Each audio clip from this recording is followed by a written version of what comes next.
All right, guys, Miss Teasley here. Back again with part 2 of radicals. So today I want to talk about operations with radicals. The first part is adding and subtracting radical expressions. So basically you want to think about radical expressions. When you're adding and subtracting, you should be adding like terms. So it kind of tells you that radical expressions in which the radicands are alike can be added or subtracted in the same way that monomials are added or subtracted. So basically, if you look at example 1, part A, these are like radicals because they both have a square root. Well, actually, the whole thing, the square root of AB. All right, they both have those in common. Both terms have a square root of AB behind it. So basically, all you're going to do is just add the numbers in the front. So 5 plus 6 is 11. And then you stick that square root of AB behind it. So like terms. So keep the square root of AB just like that. All right. Same thing with part B. They both have a 2x, a square root of 2x. So notice how they both have to have the same type of radical, meaning they both have a square root, and they have the same radicand, which is underneath the square root. And so now all I have to do is just do 12 minus 3, which is 9, and put the square root of 2x right beside it. And there's your answer. Now, an example of radicals where you can't add together would be something like this: 5 square root of 6 plus 6 square root of 2. This is a square root of 6 and this is a square root of 2, so they're not like terms. So then this answer is already simplified. All right, you can't do anything more to that.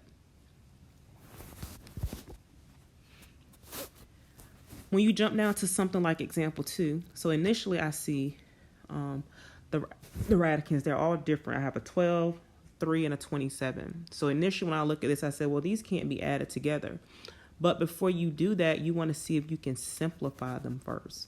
So we're going to be using like our perfect roots to simplify this expression here. So I have a 4 and I have a square root of 12. Well, 12 is not a perfect number. If you look at your square root table, 12 is not a perfect number.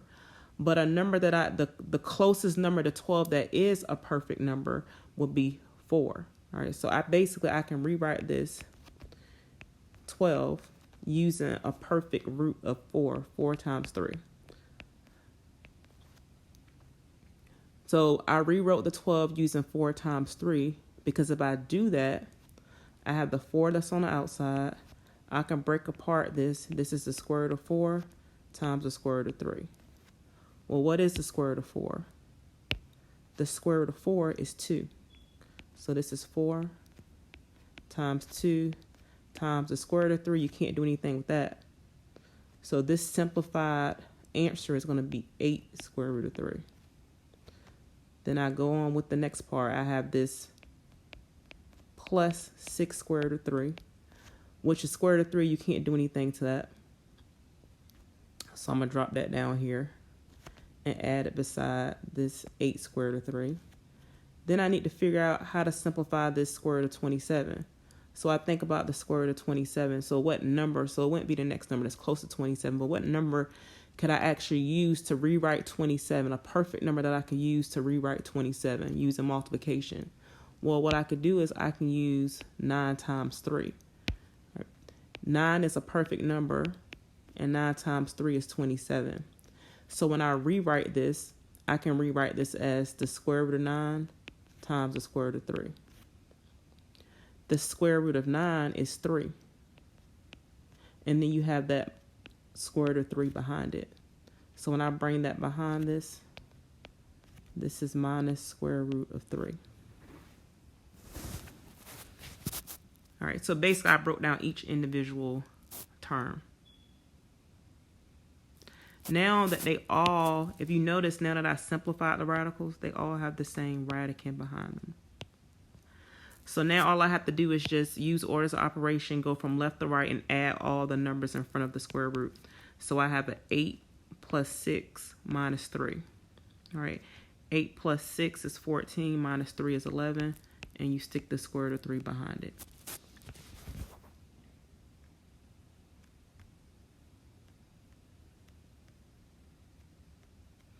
All right, you try this. Let me make up an example for you to try because I feel like you need to try one like this. So let's do 2 square root of 50 minus 3 square root of 125. All right, so pause the video and try this example.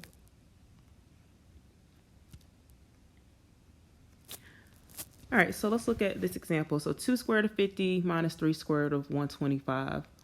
I see 50. I think about, well, 50 is not a perfect number. It's not on that perfect number table. But what I can do is I can rewrite 50 by using 25 times 2. 25 is a perfect number. All right, minus 3. 125, I can write as 25 times 5.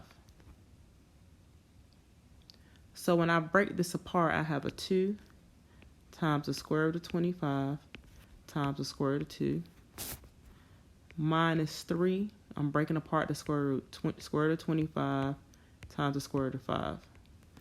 And when you simplify, let me use a lighter color. The square root of 25 is just 5. So this 2, that yellow stuff becomes a 5. You still have the square root of 2 behind it. Minus 3. This square root of 25 here is a 5, so times 5. And then you have the square root of 5 behind it. So that yellow stuff goes together. When I simplify, when I get to this next step, 2 times 5 is 10, which is in front of a square root of 2. And 3 times 5 is 15, which is beside a square root of 15. And that's it. You can't do anything else to this problem. You can't subtract the 2 because one has a square root of 2, the other one has a square root of 5, and you can't break it down anymore. You can't simplify this. So this would be something, this would be similar to what they have up here. All right, so that's adding and subtracting. Let's look at multiplication. All right, so it says multiplication is easy as 1, 2, 3. So you multiply the coefficients to find the coefficient of the product. Then you multiply what's underneath the radical symbols and keep it underneath the radical symbol. And then you simplify if you can.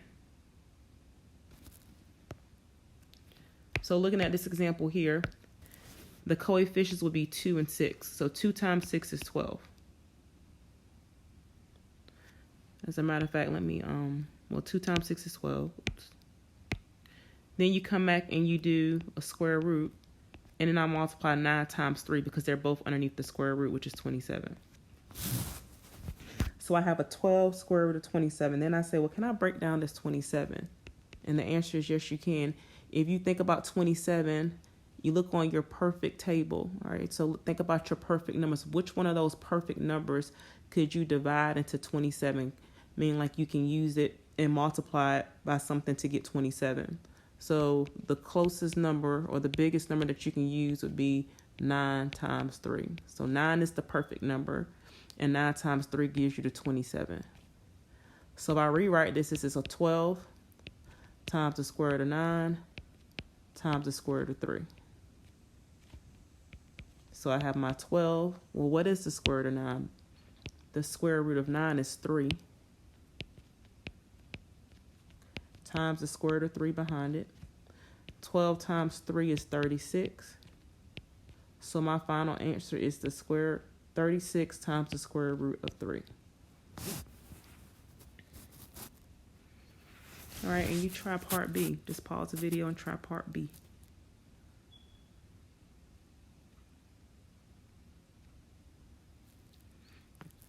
All right. All right, if you look at part B, we can go ahead and multiply these together. So I have a cube root. Negative 7 times 49 is negative whatever 7 times 49 is. So let's see.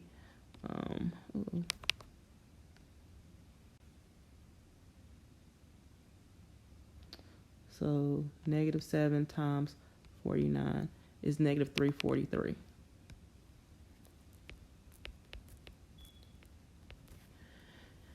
And remember, when you take the cube root of a negative number, that means your answer is just going to be negative. So this is going to be the same thing as negative whatever I get when I take the cube root of 343. Then you want to break down this 343. All right. So if you look at the original problem, look how we even got the 343. Multiply the 7 times the 49.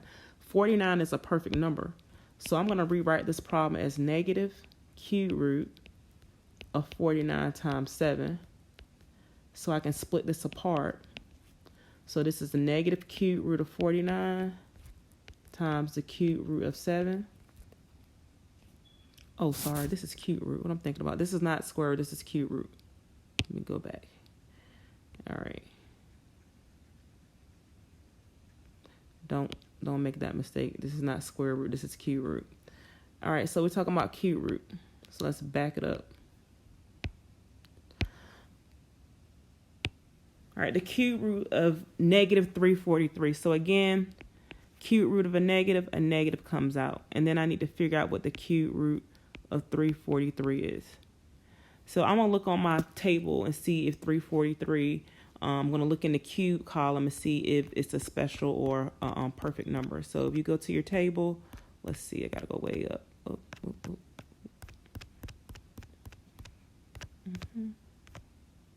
Yeah, I know it was this far up. Okay. All right. So if you go to your cubed column, look at this. 343 is actually a perfect cube. Well, what is the cube root of 343? The answer is here. The cube root of 343 is 7. And so if you think about it, 49 is 7 squared, and you have that 7 there in front of it. All right, so let me go back up here. All right. So the cube root of 343 is just 7. So the negative's on the outside, and that's negative 7.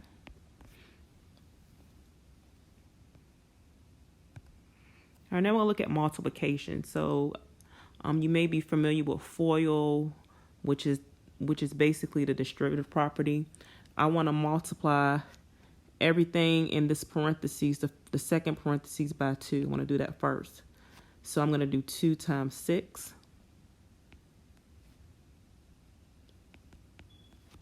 which is 12, plus 2 times the square root of 3, which is 2 square root of 3. So those are my first 2 terms I multiply. These are my outside terms. Then I'm going to come back and multiply what's in the second parentheses by the square root of 9. So the square root of 9 times 6, you just put the 6 in front, square root of 9. And then when you multiply the last 2 terms, the square root of 9 times the square root of 3. So this is square root of 9 times the square root of 3.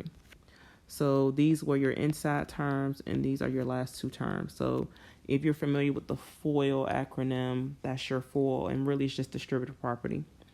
So simplifying this, I have 12, because 2 times 6 is 12, plus 2 square root of 3, plus 6. Well, the square root of 9 is actually, this is a perfect number. The square root of 9 is 3.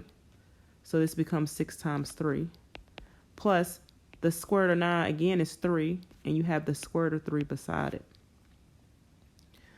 So I have 12 plus 2 square root of 3 plus 18 plus 3 square root of 3. Combining like terms together. All right. So you have your 18 plus 12, that's 30. And then when you can add these 2 terms together. All right, the 2 and the 3, because they both have a square root of 3 beside it. So when I add 2 square root of 3 to 2 square root of 3, when I add 2 square root of 3 to 3 square root of 3, when I add those 2 together, I get 5 square root of 3. And that's your answer. So I want you to try it. Try doing part B. Multiply using the distributive property.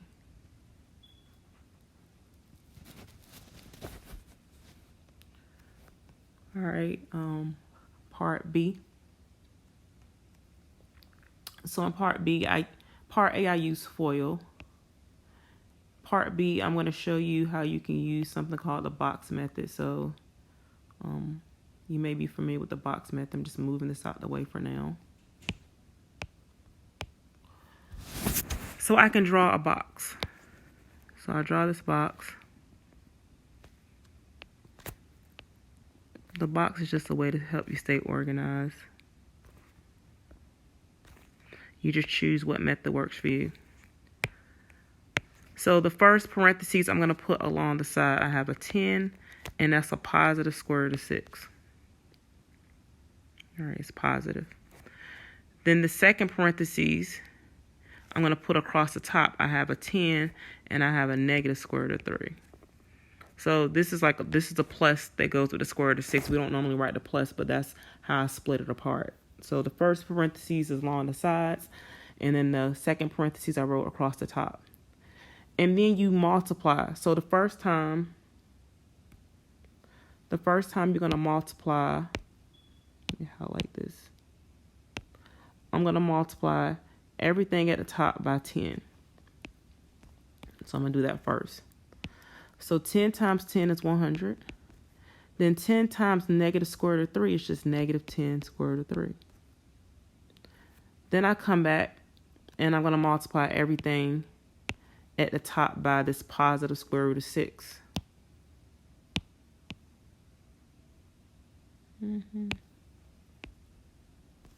So now everything at the top by positive square root of 6.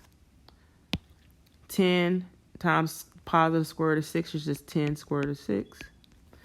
And then when I do positive square root of 6 times negative square root of 3, I get negative square root of 18. Now, negative square root of 18 can be broken down. This is the same thing as negative square root of 9 times 2, because 9 times 2 is 18. And ideally, you will have, if you wrote the box, if you make the box big, if I made the box bigger, I would be able to write everything in that one little square. All right, but I'm coming out the box a little bit. This is negative square root of 9 times the square root of 2, which ends up being negative 3 square root of 2. So this box here is equal to 3 square root of 2. And then you add like terms. And if you look here, I don't see anything that are like terms. All those squares, they all are different. So if I'm going to highlight all my different terms. So I have a 100. I have this negative 10 square root of 3. I have this 10 square root of 6. And then when I simplify that square root of 18, I got a negative 3 square root of 2. This is a negative. So when I put that all together, 100 minus 10 square root of 3, positive for this 10 square root of 6, and minus 3 square root of 2.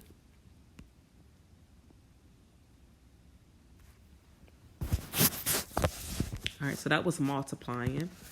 The last part would be simplifying. Simplifying by using, by division. All right, so division. Simplifying a root of a fraction, division. It says simplify the fraction if possible.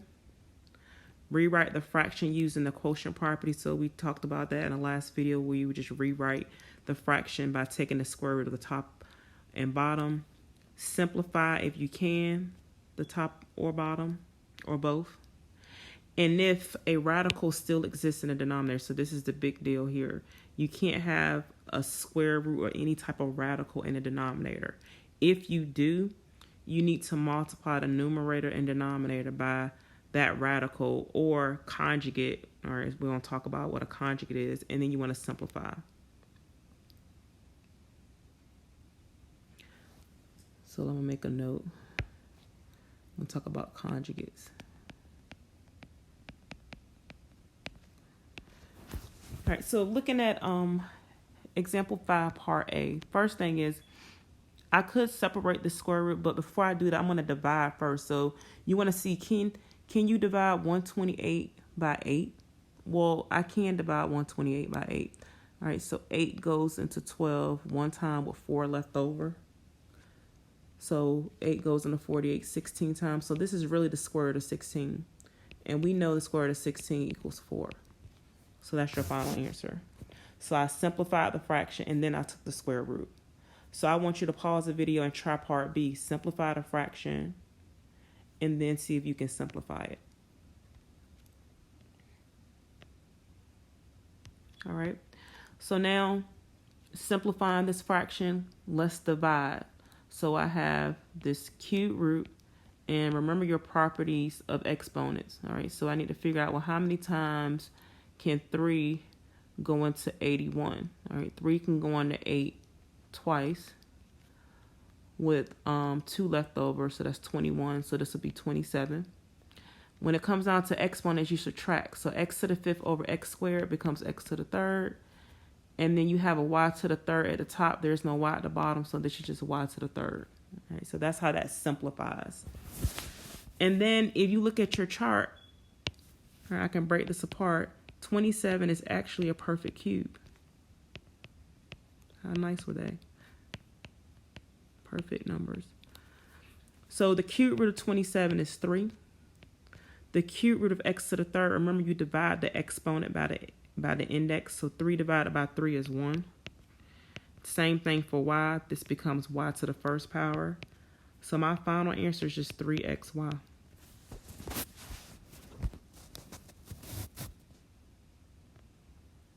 right. These are the problems that you really need to worry about. You're going to run into conjugates. So let's talk about a conjugate.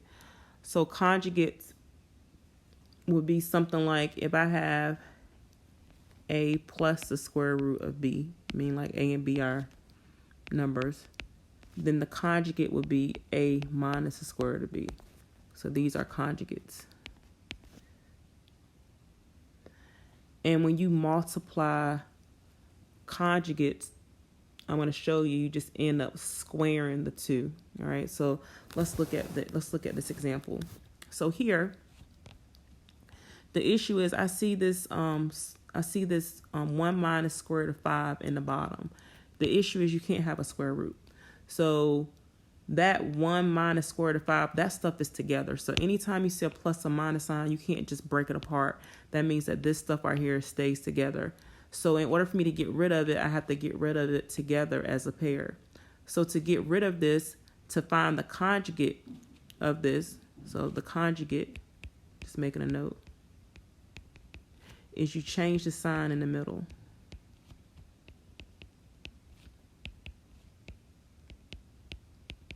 So I keep everything the same. So this is going to be 1, but instead of it being 1 minus the square root of 5, it's 1 plus the square root of 5. And what you do to the bottom of a fraction, you got to do to the top. So I have to multiply both the top and the bottom by 1 plus the square root of 5.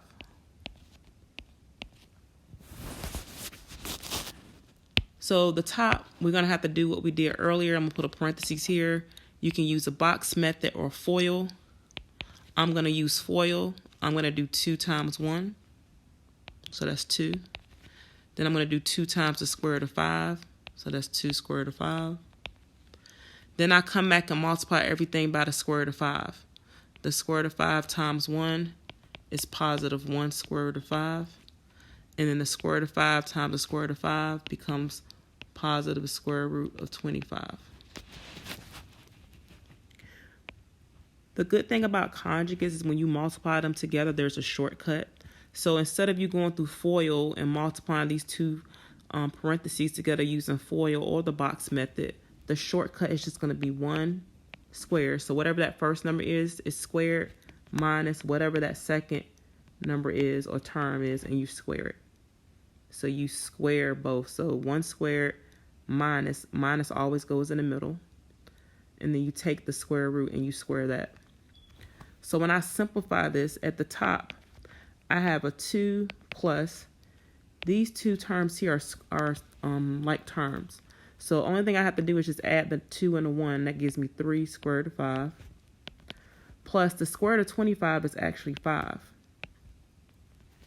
When I get to the bottom, and this only works for conjugates, when I get to the bottom, 1 squared is 1 minus, whenever you square a square root, they cancel each other out. So this squared and that square root, they're opposites, they're inverses, so it undoes that. So your final answer after squaring that parentheses is 5, 1 minus 5. Combining like terms at the top, 2 plus 5 is 7. So this is 7 plus 3 square root of 5 over 1 minus 5 is negative 4. So your final answer, just stick that negative on the outside of the parentheses. Beside the fraction. So when you put it in my math lab, it'll be negative 7 plus 3 square root of 5 all over 4. So I want you guys to pause the video and try that example.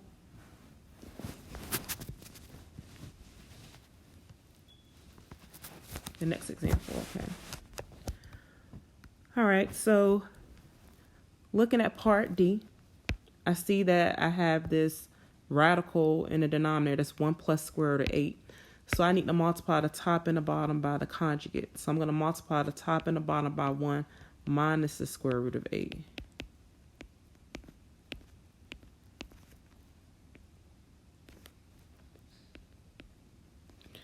So the top, you have to go through all the steps with the distributive property or use box method.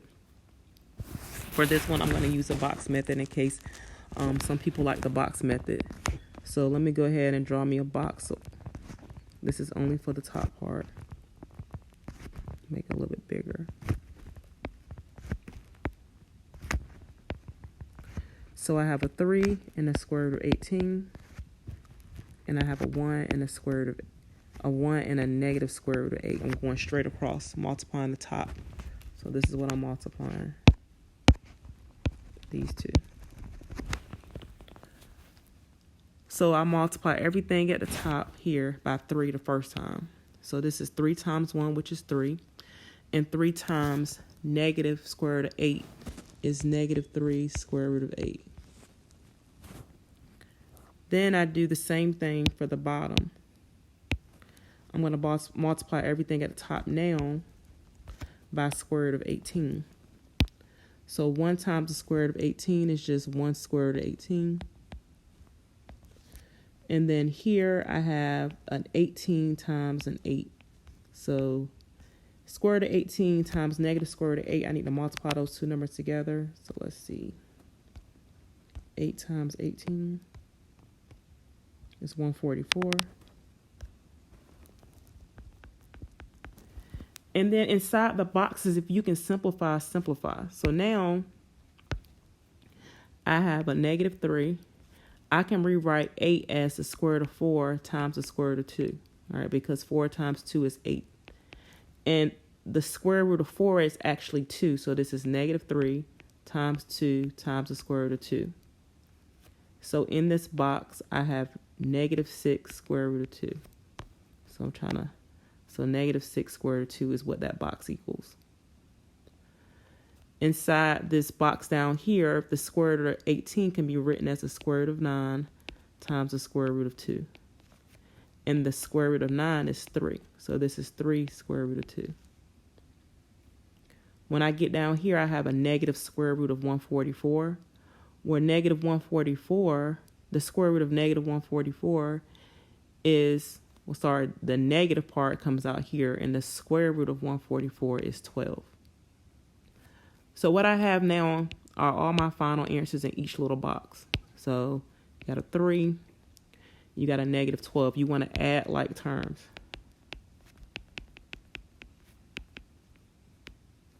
So when I add like terms, I have 3 plus negative 12. So 3 plus negative 12 is going to give me a negative 9. Then the other two like terms I have a negative 6 square root of 2 and a positive 3 square root of 2. When I add negative 6 to a positive 3, I get negative 3. And then you have a square root of 2 behind it.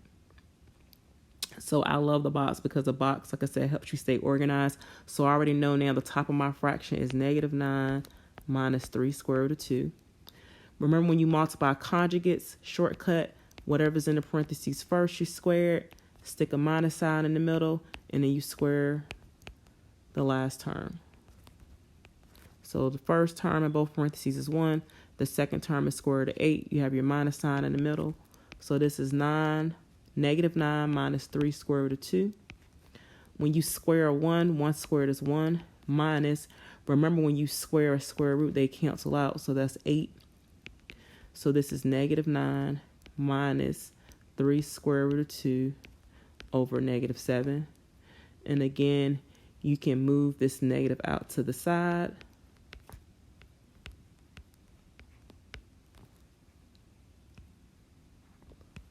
Or if you want to, since all three terms, you can change the signs of all the signs. So if I want to change this to a positive 7, then this becomes a positive and that becomes a positive also. So you can also rewrite it as positive 9 plus 3 square root of 2 all over 7. So whenever you have a negative in the denominator, you can just change the signs of the top. And that's it.